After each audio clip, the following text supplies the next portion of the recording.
Did you know we're running a conference? Yes, the CBA conference, and it's taking place in September this year. It's for dog trainers who are ready to stop winging it and start running a business that actually works. We're going to be getting into the nitty-gritty of all of the stuff that comes up all the time, like how to have a better sales conversation with a prospective client, how to stop hearing, "Oh, it's too expensive," and how to actually make a plan that gets you paid and not burnt out. We're so excited to be doing this with Keep as our headline sponsor. Keep are the CRM system we have been using for years. It's the system that allows us to keep everything in one place, from emails to payments to client management. They really do believe in small businesses, and they're backing this event so that we can bring even more value to the room. We so want you to be there. We do not want you to miss out. So head to the link in the show notes or head on over to caninebusinessacademy.com and go and grab your ticket. Partnerships never survive is because it is that intensity. You need to know yourself inside out. You need to know how you operate. What is your superpower? I'm not right, I'm not wrong, nor is anybody else in that situation. What are we talking about today? We are talking about partnerships, I think, and how I think you can open this conversation up into, if you haven't necessarily got a business partner, maybe like when you're bringing on staff, essentially like how do you work with another human being in your business? Okay. So it kind of got prompted because at an event we've attended recently, there were not very many in the grand scheme of things, but there was definitely like one or two partner type businesses that have come up. What event is this? Edition Dog. Okay. Yep. So yeah, there was some of that event. And when we've done events historically as well, there've been people that have come up that are business partners, and they're like, how do you do all the stuff that you do, meaning us? And it just got me thinking, it's a skill and it's a journey. And I think there's loads of transferable elements from this. So not only from working with somebody as intensely as it can be, but also even like transfer that into your client relationships a bit as well. Mm-hmm. Mm-hmm. But I think looking at it specifically from the business angle, if you are working in partnership with someone, we're going to strip it back and we're going to lay it all bare and talk through how we found working with each other, because we worked on our own individually for so many years that coming together, oh God, I've got a tickle in my throat. Coming together is obviously something really different, and loads of challenges got thrown up from that. How did you find it when we first started? Basically, I think it all starts with having a shared vision, wanting the same thing. Like, that's the number one of any kind of partnership, isn't it? Because if you don't have that, you don't have the foundation to build off of in the first place. So I think getting really clear on that vision. So it was really apparent that although we were local dog trainers within a 30-minute radius, both doing the same thing, we approached it very differently. So there's two different things in a way. Like, you've got your approach, I've got mine, came together, worked together, and then having that kind of realization that there's bigger things here. There's more that we want to do in this industry. I think that for me was that's how I know you're the right person, because we want to achieve the same thing. Didn't really have the clarity around how we were going to do that at that point. That's the whole journey we've gone on. But I think that is the thing that you go, right, we've got the same outcome that we want from this. But now we've got to try and negotiate the differences in our personalities to be able to work with the strengths and weaknesses that we've got. Yeah. And the different personality types that we are.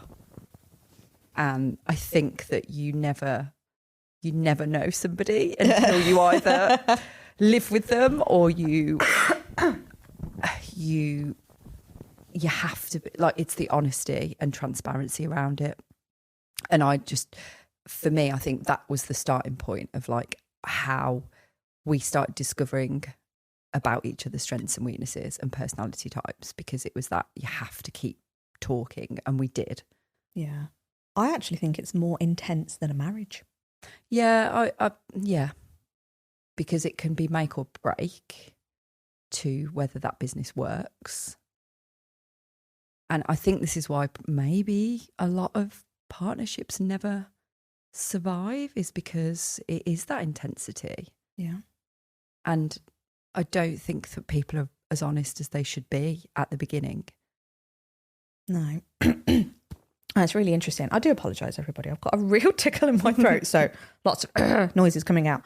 I do think we were and have been really fortunate, and I always joke about it, but it's that whole universal, like, I genuinely believe that you and I were meant to meet and we were like destined to do this, because it just doesn't make sense to me how it would happen any other way. Yeah.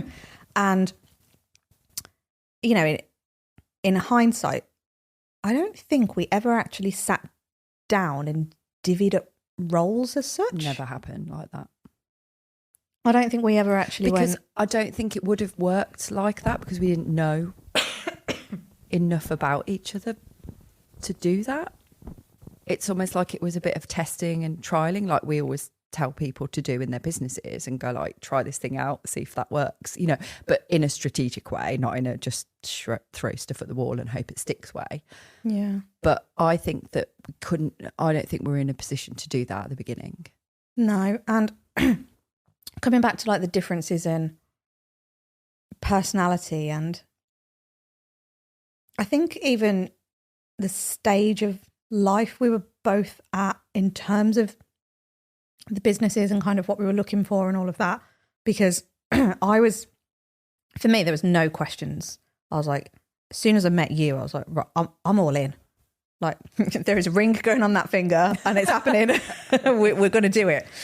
And you wasn't quite there yet. No.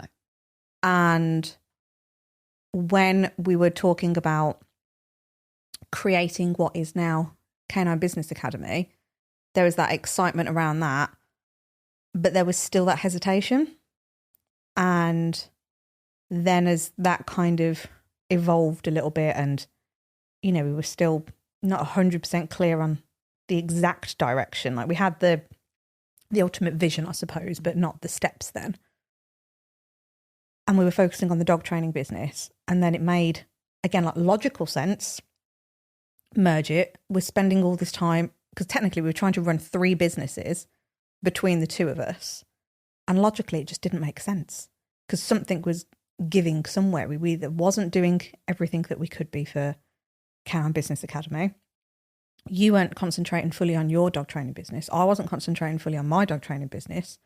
And there's cracks appearing everywhere. Yeah. And you're still desperately trying to hold on to everything and go, right, let's just plaster over these cracks and let's see how we can make it all work still, because they're all viable businesses and there's money coming in and there's that safety net. And I remember, I think I was the one that proposed to you. I was like, why don't we just merge them together? And you do what you do best, which is not give me an answer. And then somehow, weeks later, it would go away. We're still talking about it. I'm like, so did we decide on anything? Yeah. To share with people what was going through your head. Because they're valid things. And again, everyone like experiences these things differently. So I think it's good to share. Mm-hmm. Part of me was really excited to do that. So I was like, well, it does make sense, logical sense. And it's, imagine the duo, like what we could create to do between us. And then part of me was like, oh my God, I've built this business up for like, what was it, like 14 years at the time or something. And I've been through a lot with it. And like, it's been an emotional thing to get to this point. And it's my name and it's my brand and it's my everything. And what if it goes wrong? what if it doesn't work? Like, what if we don't work? All the what ifs, all the like fear around letting it go. And it's a lot to take that step to let these things go. Mm-hmm. And inevitably there were changes that, I don't know, it was even just the merging of the clients together. Yeah, you were really hesitant on that. Yeah, I was, wasn't I? Yeah. I was thinking of like, how is that going to be? Because when we started crossing over, like me working with some of your clients and you working with some of mine, I was just like, oh God, but they've had me for so long and now they're going to have you, and yours have had you and now they're going to have me. I was thinking about it from, I suppose, a client continuity perspective as well. How are they going to accept that? Rather than thinking about it as like, it's fresh eyes, it's someone else has got different perspective and skill set that might come to the table. I was like, oh God, but they're going to think this is really bad because now all of a sudden there's this different person in there. And I remember when we were doing the group stuff together and like going, how does this look for them? And actually, those fears like went straight away because I was like, actually, it's a good thing for them. But again, it's that initial like worry about it. And so I suppose that was my main concern. But actually, we did end up doing a little bit of work for each other whilst we'd still got the separate businesses anyway. Yeah. So kind of dipped our toes into it gently. Yeah. I like to test things really quickly and I know straight away if I want to do it or not. But that was the first indicator of going like, you do it like that and I have to feel comfortable. Yeah. Before I'm all in. Yeah. I would say out of everything, I wonder if you would agree. I think that has been our biggest challenge. I don't feel like it's there anymore.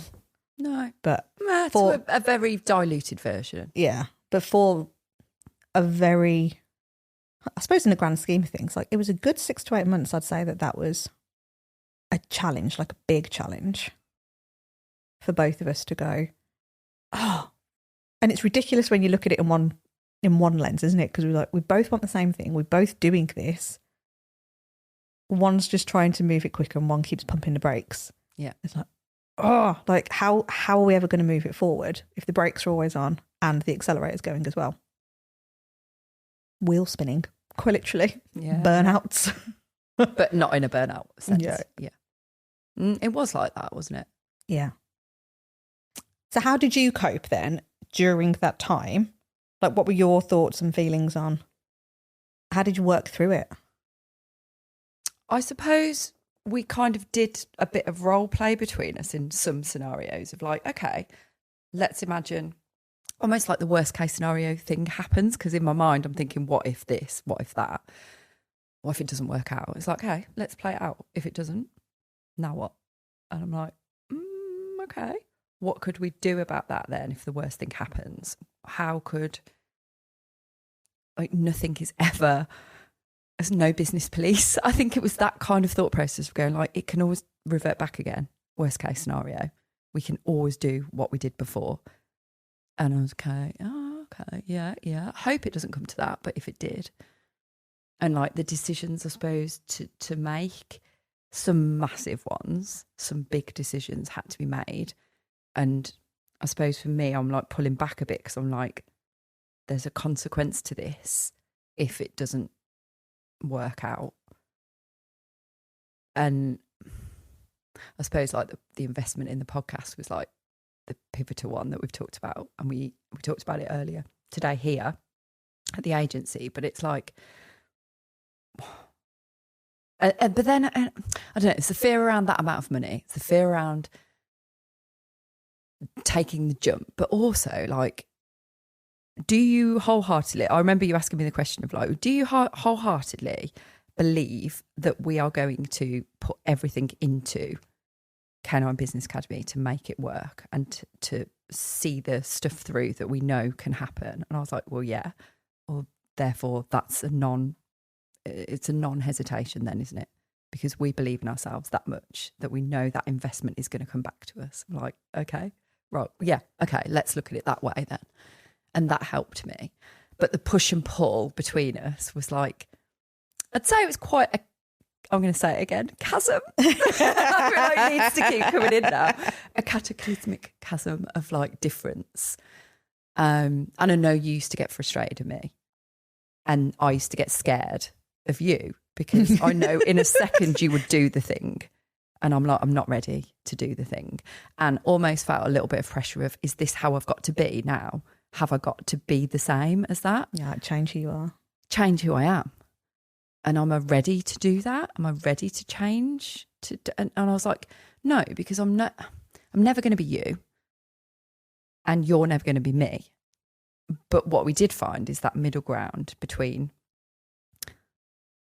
being able to look at something in a really objective way and go like, okay, so let's look at the pros of doing it, the cons of doing it, put yourself there, worst case scenario, and be able to work through that process. And I think for me, and then also for you to have to go through that process as well, because you had to, because I'm slowing you down anyway. So like almost inadvertently, from my perspective anyway, you might say differently in a minute, I'm like going, it makes you actually assess that situation a little bit more than you maybe would have, and not make the wrong decision because you are somebody who acts really quickly. And I think I like to say that now we're at a place where we kind of know how long it's going to take each other. Well, you know how long it's going to take me now, and it's a lot less time than it used to love be. our journey though, because like it's really fun to look back on it in this sense, because we have gone through a lot. And I just think it's really interesting because from anybody who's watched us grow over the last 18 months, 2 years, whatever it is, part of me wonders, like, have we ever come across differently? Because I don't believe that we have externally. I believe that some people will have seen growth and stuff like that because they know us a bit more.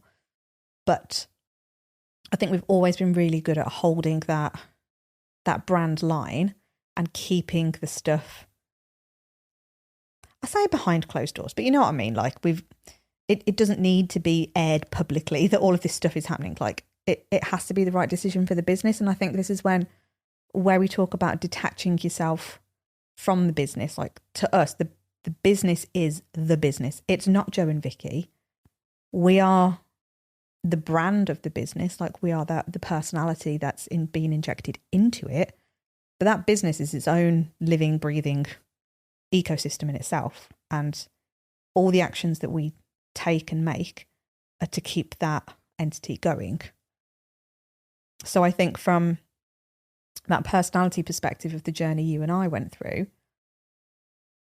there were times where we were like, fucking hell, but not one part of me, I believe it was the same for you, like ever doubted that we'd made the wrong decision. No. We just knew we had to work through this way of working. Just a process to go through to get there. Yeah.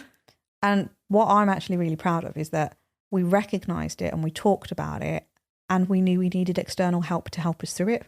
Almost a bit like a couples counsellor, essentially, because it's like, well, you're coming at it from two different places, and two different backgrounds and two different experiences and beliefs and thoughts of like people around there's us. so much stuff that was involved in it. And one of the big learnings for me was that I saw so much potential in you and knew that this was going to be an incredible thing that we could do. And that full belief and full faith actually hindered it, because in my head, I was like, you're going to pick this up really quickly. You're already doing it and you're smashing it, but you didn't have that belief in yourself. And then that's when the problems would arise, because I'm getting frustrated going like, fucking hell, like you can do this and you know this and you're doing it. Why can't you just get over it and do the thing? But then that realization, with support from external help again, to go, you're in different places. You want the same thing and you're the same person and you get on beautifully and you're a fantastic like partnership and everything, but you're in different places at the moment. I was like, fucking hell, that's hard to hear when you're business partners as well. And I imagine you would have felt the same. That it was hard to hear that we're in different places, but I think you were more aware of it than I was. I was quite accepting of the fact that I'm way behind you in some respects because you've been on that journey. Like I've hopped on and you were like way ahead at the destination, whereas I was like, oh, I need to try and catch up. But then there was that point where I was like, I need to catch up. I need to be Joe. And then I was like, no, I don't. And I don't want to be because that's not who I am and that's not how I'm built. And that's not what I think it's nature nurture, isn't it? In everything. Like think of dogs, think of people. I'm like, I don't think I'm just made like that. And as soon as I accepted that, I'm like, yeah, I'm not made like that. However, I do know that external things have influenced me to hold back probably more than I would like to. Mm-hmm. So therefore, I'm willing to explore those things and understand which things are valid and which things are not. And which things like I can not cut out, but almost like, yeah, I hear you, brain, but actually I don't need to listen to you at this point. I can just fast forward a little bit. And so like, I think I've just gotten really good at recognising what I need. And you know what I need sometimes. Well, you know all the time, but I'm like, yeah, Vicky's just got to go through this thing with herself. And then I know when she'll be ready, she'll be ready.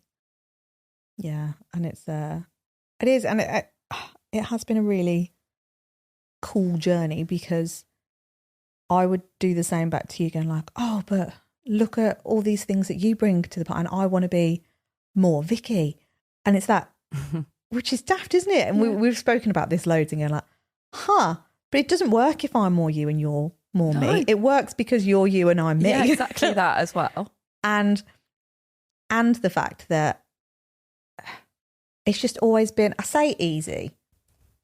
It has been easy. And this process bit, like we wanted to work through it because everything else is so easy, if that makes sense. Like it hasn't felt, oh, fucking hell, like I have to go through this work in order to make the business work, which sounds daft because, yes, that is true, but not in that hard way of like, you and I and our relationship is really easy and it's fun and it's all the stuff that makes everything else work. But that's the reason why we wanted to go peel those layers back and go, right, how can we make this work even more and make things work better? The last thing we want to do is like butt heads in the way that if decisions need to be made or things need to happen, it's like, we don't want to butt heads about it. We need to understand each other's perspectives on it and then go like, yeah, okay. So we have accelerated things because we understand each other so much and the processes I think let's give the example and we won't give any detail around it, but a recent-ish event that happened where you wanted me to make a decision really quickly on something based on a tiny bit of information that was given because the opportunity was that you could have a conversation with this person. Yeah. I know which one you're on about. And now. I couldn't be, I was away, wasn't I? I was away somewhere and you were trying to get this thing locked in and an opportunity arose that you could get it locked in. And all of a sudden I'm bombarded with all this stuff on like messages going like, here it is, we need to make a decision now. And I'm like, whoa, I can't, first of all, I'm away. I can't dedicate the time to it. And second of all, like, hang on a minute, we haven't spoken about this for a while. And then all of a sudden you're telling me I need to make a decision right now. I was like, how can I possibly do that? And then I'm like, but if I don't make that decision right now, we could lose that. But what if we make the wrong decision and we're in something that we actually don't want to be in because we haven't had a chance to have a conversation and we can't have one because I'm not in a position to have that conversation right now. And I was having this internal dilemma with myself going, oh my God, what do I say? What do I do? I think I ignored it for a little bit as well. You know, as we've mentioned earlier, that's my way of going, hope it goes away. And you then... do this more than I realise. And I know you do it. I'm like, fuck her. she's gone into an ostrich. Yeah, I've just put my head in the sand. Do ostriches actually put their heads in sand? I feel like they do. Yeah. Do they? Yeah, like when the big scary threat comes, just stick their head in the ground. It's like, hope it goes away. But is it sand or is it dirt? Semantics. Looking to Ryan for help. Anyway, regardless, I just was like, is it a thing, Sand? Yes, that's what I did. And I was just like, oh God, I really don't know what to do here, because I know this could be really good for us.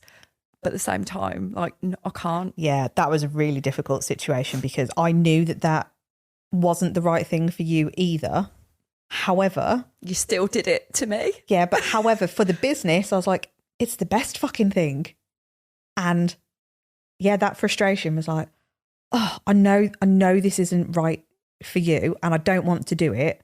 However, I'm more annoyed that we're not in a position where we can just go, I know that this is right and I'm going to make that decision. And the ironic thing is, we know it was the right decision and we know we could have done it, but we allowed this thing to play out between us and go like, oh, we spent too much time. Well, because we couldn't make that decision. But what came off the back of that is all the good stuff in going, okay, haven't lost it completely, but very aware that actually there are going to be times in business where stuff like that will come up because of the massive scale that we are operating at. And we're going, right, we need to be so fucking clear on what it is we want so that when stuff like that happens, because it's not a case of if, it's when it comes up, trust the other wholeheartedly to go, that's the right decision to put forward. So I think off the back of that, and again, just being open and being able to have this conversation. And I think what's kind of come to light with other business partners, not just in the dog world, that we've been able to speak to over these last 18 months. From my personal experience, I haven't come across anyone that I've spoken to within these last 18 months that are as open with each other as I think you and I are. But I think what it said to me, that experience, was we need to just keep having the conversations of what we are prepared to do for the business and what we're not prepared to do, and what our parameters are and what our, not boundaries, I don't mean that, but like what's good for the business and what isn't. And I feel like regardless of our perspectives of it, it's like, get that clear, like every day that needs to get clearer and more refined and more transparent and more like, because then we can make those decisions. But I don't feel like at that time, even though it wasn't that long ago, I feel like we've come on even since then to be able to get clear, because we've now got another situation right now. It's very similar. Yeah. And we're like, we know now that's the right thing to do. And we are just check this over before we put it forward. Yep. Okay. Done. Cool. And it's been much easier to do it. But again, it's that clarity on what it is we feel that is going to bring to the table, what it's going to do for us, what it's going to do for the other person, kind of joint venture wise. Like I think that's just that clarity again. It's just talking about it and going like, we are prepared to do this, we're not prepared to do that. Yeah. And I think some of these transferable skills, so if you're listening and you're thinking, this isn't relevant for me, I don't have a business partner, you can do this with your clients as well. Because everything is that relationship. Like, you are entering into a relationship with someone and you have to understand how they operate. We did an episode a while back with Andy Nizovich on disc profiling. And oh my God, we've become obsessed with disc. I'd like to do a part 2 actually with Andy on that, because I feel like we could go deeper now. I understand more about it. I think we could do more on that. But like that's had a massive impact on us, hasn't it? Yeah. And we're able to joke around it and go like, whoa, like that element of disc is flaring up here. But the awareness of going, actually, I think we've gone more even keel on everything now. I think 12 months ago, we were like polar opposite ends. Well, look at that retreat we've just been on. We had comments from people saying like, you're more this and you're that. And we're like, what? That isn't how we used to be. But then on reflection, we immediately went, no, that's not right. Like you're not, somebody who makes decisions quickly and this, that and the other. And then we're like, actually, maybe in certain situations, a bit like dogs again, let's relate it to dog behaviour. And like when we say a dog is confident, is it always confident? Is it confident in every situation? No, it can be really confident with being handled, for example, but it may not be confident about going into new situations and noises, and like that might make a dog. So it's the same thing. It's like in that situation, Joe, you are more, or like we won't go into the disc stuff now, but like you're more likely to act quickly and kind of have that motivation around it. Vicky isn't, but then in another one, it's completely different. Yeah. And it's that bend and flex and different. And again, I think that comes from that growth and that awareness and going like, actually, because we've done that work on understanding our personality profiles, which has enabled us to work better with each other and going, oh, right, okay, that's how you operate. So that's not a Vicky-ism as such. That's not a Joe thing. That's that part of their personality is stronger in that situation. Yeah. And again, it's being able to detach it from, it's not the person. The person's not being a dick. There's just part of their personality that is programmed to lean into this style of response instead of another. And you can change it if it's required. Like if it's not serving you, you can change it. And I think again, like a lot of our episodes recently, we've been talking about the amount of work that you have to do on yourself. And this is the deep work that we do on a regular basis. Like it never stops. Yeah. Well, I would say literally weekly we are doing this work. Yeah. Sometimes consciously, sometimes not so consciously, but... Yeah, and I'd say that it even shows up in as much as when we're interviewed on someone's podcast, if we are, you know, like today we've been on stage talking about our journey with the podcast, we even know which bits of the story that the other needs to tell because they tell it better, they love it. I'm thinking of you with your figures and the money bit of it, because I know you love talking about that and I know that you do it more justice than I would. And then there's other bits of it that you go like, well, Vicky's great at telling that bit and I love talking about that bit. So it's like we even know, and that's why when people say to us like, yeah, so for this podcast that we're going to interview you for, do you need to divvy up the bits, like who's going to speak at what point? And we're like, no, we just know. Like we just know who's going to answer that question. Like we don't fight for it. We're just like, that's Joe's bit, that's Vicky's bit, and we just know. And I think that's actually part of the magic that we've had from day one, though, because even without knowing all these personality profile bits back then, even without knowing the full ins and outs of all the isms that we both have, I love an ism. It's an underused word, an ism. Anyway, we didn't know all of that back then, but we naturally fell into this groove of it. We've never fought for the mic, so to speak. No, it's literally just been, oh yeah, it's just, which is why I think it works so well. But that's how it's translated into the business side of it as well, because you've got your superpower in certain areas with our clients and they expect that from you. And then there's certain, and again, I went through that process of like, I need to be that. I need to be the person.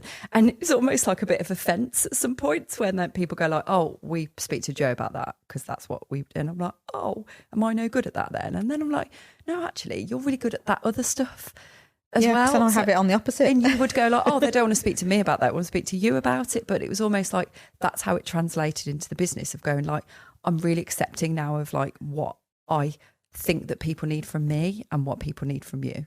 And I don't feel offended and I don't feel like, you know, cast aside like an old sock. I'm like, I'm fine with it. I really want to throw a sock at you. I know you do. If there was a prop sock, it'd be thrown my way right now. But, you know, when you're just like, oh, I'm good with it, I'm comfortable with it, I'm like, I don't need to fight for anything. Yeah, it's but yeah, like coming back to how you can transfer this to your clients, it's understanding what they need from you as well. Ask them. Yeah. Spend some time getting to know them. Like, You've asked me what I need before and I've asked you what, like, opposite. So absolutely it can be applied to clients. It has to be. Like, whoever you are working with, and the same if you're going to bring on staff, whether that's like a VA or maybe another person to do the delivery of your job in whatever space that looks like. Have the conversation and go like, how do you best work? And actually, I think before you even have that conversation with that other person, you need to know yourself inside out. You need to know how you operate. What are your strengths? What are your weaknesses? And those weaknesses, don't look at them like a bad thing. Just be aware of it and own it. I've said it to clients before, like in the dog training business we had, of going, I will talk a lot. I'm quite passionate about this thing, and I never mean any offense, but I swear it's going to, and I just own it and go like, these are some of my flaws, but it'll be made up for like in passion and outcome, and we'll have some great conversations. And like, oh, brilliant. I'm like, how works best for you then? So as part of this program, you will get like 24/7 access to me. Do you want me to chase you every week? How do you feel about the accountability? What do you need from me? And how can I support you on this journey?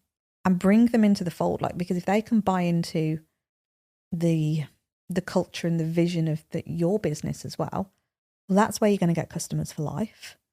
This is where you're going to get real buy-in to you. This is where you'll stop getting pissed off with clients, because it's not anything they are doing right or wrong. It's just their programming, and sometimes you need to bend and flex to change it. You only have to think about if you've, cast your mind back to a learning process like school, and if someone's asking you to do, like, I always used to hate like all the creative classes. It's like, it's not a bone I have in my body. I'm not very good at it. Oh wow, we're so opposite. Yeah, I know.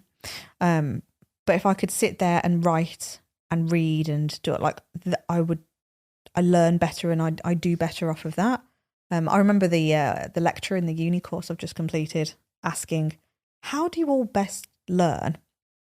And I was like, can you not just stand at the front and talk to me? Because I'm good with that. But that's all I've ever known. So that's my experience, as well as, actually, is that the best way that I learn? And then other people were like, oh yeah, can we have some like crayons and stuff? And I'm like, what?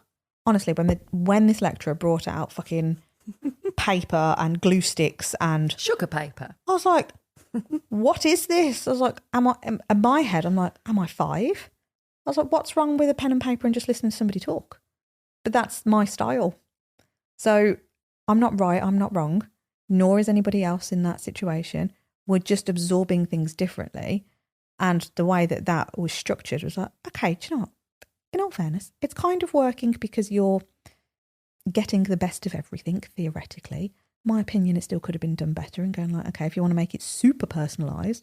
And this is where you've got the opportunity to do that if you're working one-on-one.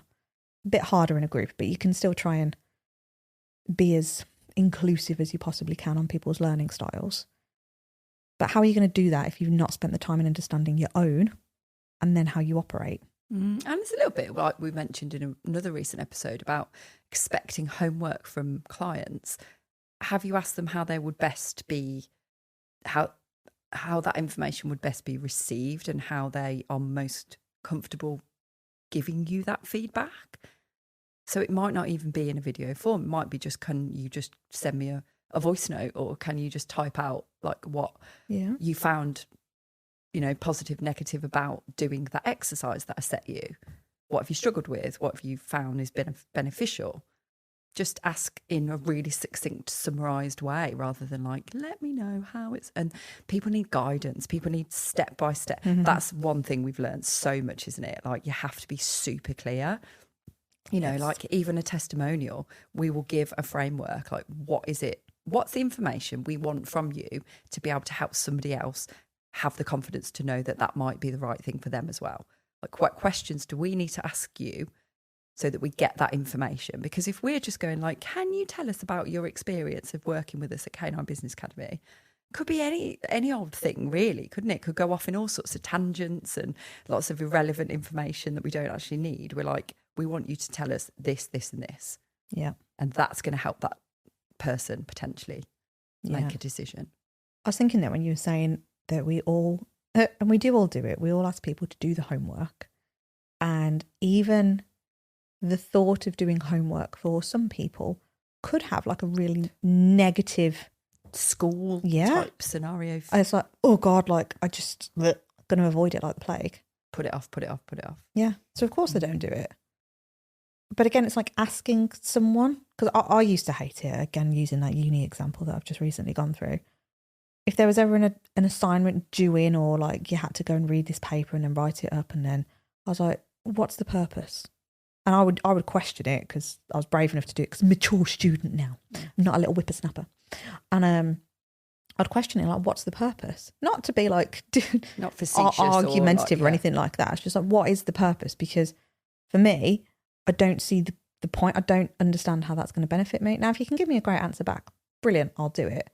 But actually, like, what is the purpose in that? Is there not a better way that I could communicate to you that I understand that?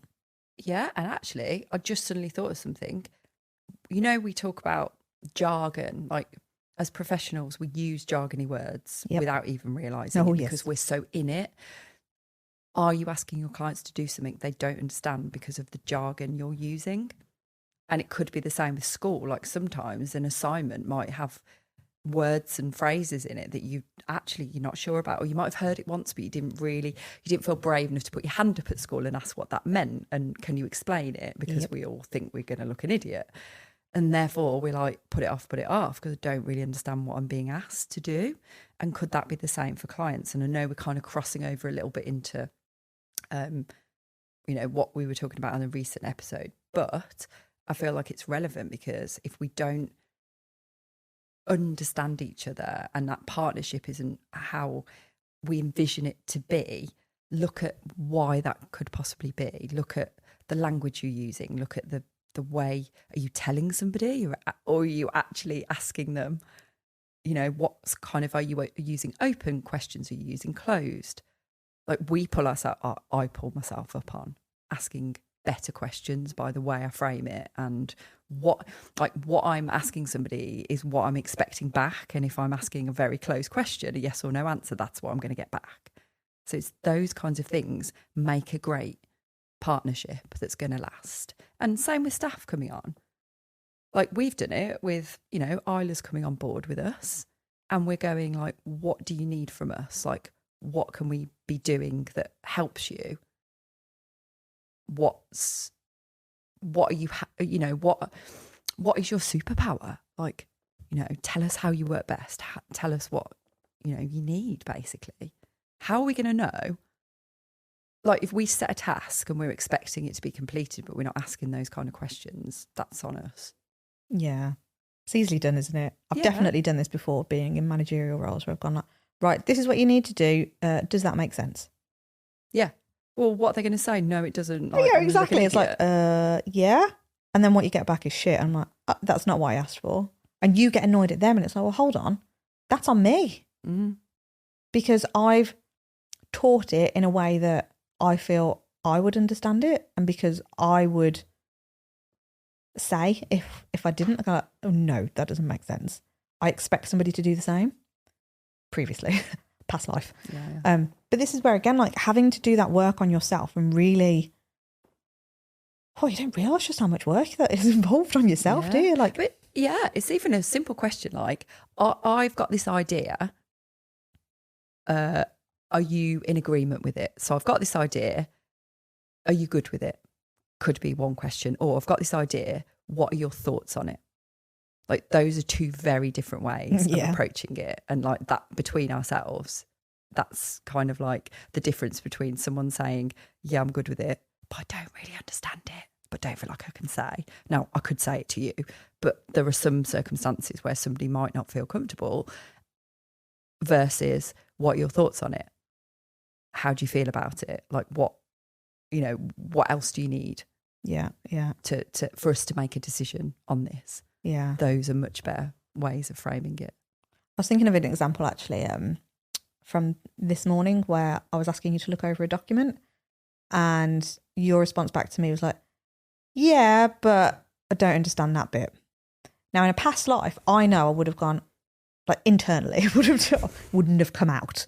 Internally, I'd have gone, what do you mean you don't understand it? Are you thick? I wouldn't have thought that. How do you not understand it? But that frustration bit kicks in because in my head, I was like, I've spent fucking hours on that trying to make it as clear as possible. And do you know what I mean? Like you can only do what you can do. So I'd reached my level of, I genuinely don't know how to make it any clearer. But instead of that coming out as frustration, I was like, okay, cool. What would you do to make that better? In a genuine, like, what would you do? Because I've reached the end of my capacity with it. I don't know how you could ask me to go and make it clearer, but I don't know how to do that. So I need your brain to look at it and go, make it work for you. And again, it's that conversation bit of like, I'm not making you wrong or right. You're not making me wrong or right. It's just going, from my perspective, I don't understand it. I'm going, from my perspective, you're an idiot. Like, I don't understand how you can't get it, but without the aggressiveness behind it. But being able, again, to go, okay, what needs to happen then to make that clearer? Because actually it's a really valid point. Like, I could talk to you until the cows come home and say, well, this is what it is. But actually, if it's not clear to you, then it's likely not going to be clear to somebody else. So let's see how we can do it. And then I've overdone it and I've asked about 50 million people to look at it and go, like, what do you think? But again, historically, I'd have just sent it. And that would have gone out like 24 hours ago. But instead, it's like, it's pausing. Now, it's still in a nice time frame for me because I've been able to do it in a day rather than it take weeks. I think that's been a good growth thing for us, that we can go through this process back and forth a lot quicker. Mm-hmm. So you're still getting what you need. I'm still getting the result in that shorter time frame. And then also switching sides in some scenarios where we're going like, oh, wait, hold on. I'm so thoughtful about all the things that I've learned from you over the last year about hitting the brakes a bit. And vice versa, you've learnt loads from me of like speeding up, that in some situations we're the polar opposite now. And you'll be going, come on then, yeah, let's do it. I'm like, what? Really? Are you sure? Like, what? But this is that example of growth and being open and being in a safe position with each other to be able to say, like, I'm really struggling with this. Yeah. Like, I need your help to help me understand because I don't get it. And I feel like you're better suited to that, not in a palm off, I don't want to do it way. And then sometimes exploring that as well. Yeah, yeah. Instead of letting it be like potentially an excuse. Yeah, help me understand it because I want to understand it and I want to be able to do it. Yeah. And I can't at the moment, but I'd like to know how Yeah. I can. And instead of doing that frustration bit of either which way, you're like, oh, why? I don't understand why you just can't do it. Yeah, and sometimes I think it goes the other way where you'll say something and I'll be like, yeah, I get it, but I just don't think that our audience might not understand that, or our clients might not understand it, or they might need a bit more time to, I don't know, I'll look at it from my like old days of how I used to view things and how I used to look at things and go like, I'm not sure that they would get that like that.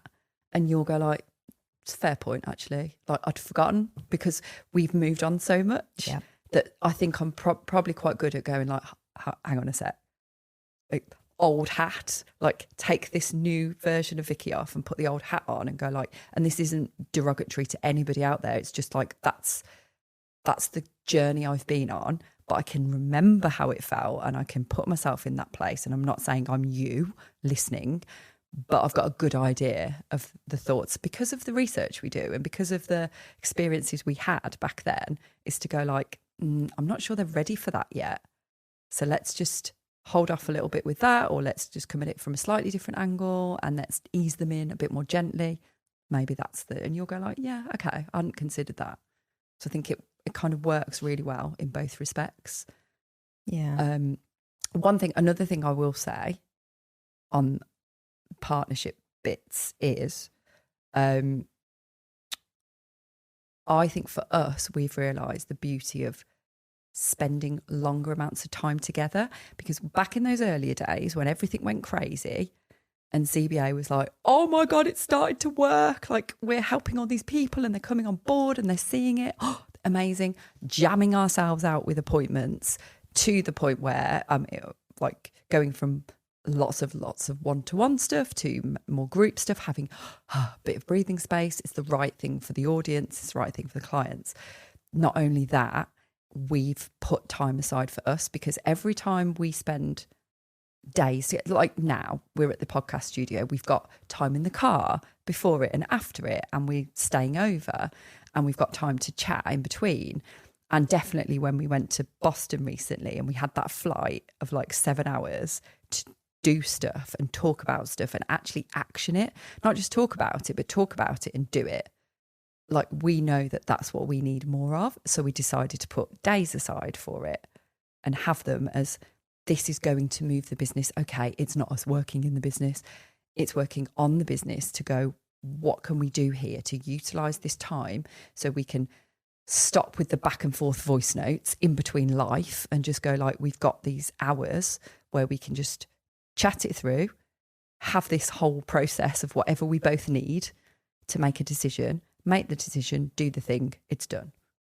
And like for us, that has accelerated everything recently, hasn't it? Yeah, it's powerful. So I think, yeah, it's a necessity to put that time aside. Yeah, as much as it might be painful to go like, we're not doing the things in the business, that's making the business, it's moving it forward more than any other thing. Yeah. This is that complicated dance, isn't it, where you could go the opposite and you could lean in too much on spending all this time together and talking about stuff and implementing stuff that's not actually growing anywhere. I think it could go too extreme into, I'm going to implement maybe not the right things, and because I'm spending and now I'm overthinking like the relationship, and it's like it is that dance that you have to learn how to do it, and you're only going to learn how to do it by doing the fucking thing in the first place. But yeah, just really understanding, this is important, that's important, and hey, this is the joy of being a business owner, wearing all the hats, because yes, you've got to work on your relationship, whether that's with a business partner, whether it's with staff, whether it's with your clients. You have to make that a priority. You have to be working on yourself and really understanding who you are, what your flaws are, what your strengths are, what your blockers are, like all that stuff, because that's going to massively impact everything that you do.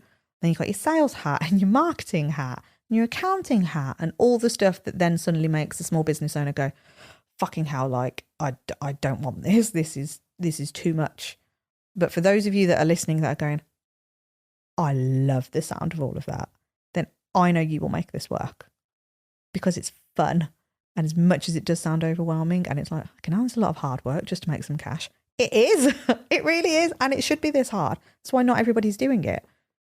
But it is good fun. And it's one of my favourite parts about being a business owner is exploring. You look like a rabbit then, doing a little twitchy face. Right. It's one of my favourite things about being a business owner, that you get to really explore yourself. just pulling really weird faces at me now. It's not working well. You just made me think of a rabbit, that's all. I have to go and watch the YouTube version to see all those little faces. Watch it. Anything else to add? I think that's it. I think we've covered a lot in there. And actually that conversation went a lot, not deeper, but it covered quite a few different areas of it, I think, than more so than I thought we would. So I'm happy. It's an us chat. Who knows where it's going to go? Exactly that. Yeah.